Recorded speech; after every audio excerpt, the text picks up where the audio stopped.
Penekun ya Rasulullah, la yu'minu ahadukum hatta akuna ahabba ilaihi min walidihi wa waladihi wan nasi ajma'in.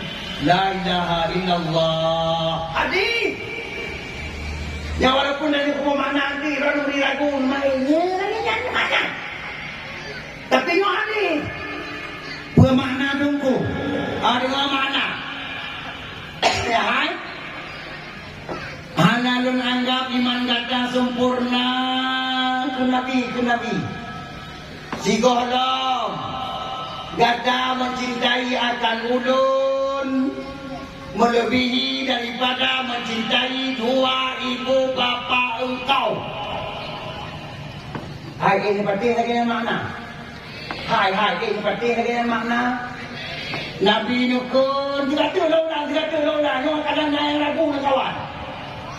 Nabi nukun hanalun anggap iman kata sempurna la yu'minu ahadukum sehingga kata cintai akan ulun melebihi daripada mencintai dua ibu bapamu. Yang ke Nabi kata apa?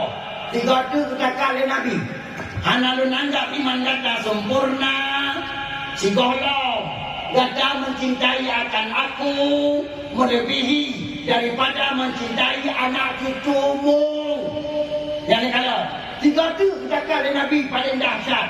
Hanalun anggap iman kata sempurna si golong kata mencintai akan aku melebihi daripada mencintai manusia lain sekalian alam.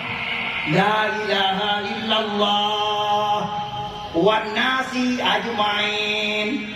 Yang nadinya lah kuat tungku, sahih tungku. Hadis riwayat Bukhari Muslim nasaheh.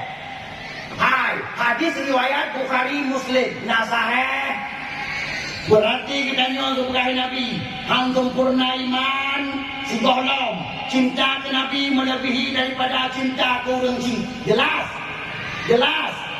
hang sempurna iman kanyo apabila golong tak cinta ke Nabi melebihi daripada cinta ke anu Betul Rono Rino hana sempurna iman kepada Nabi.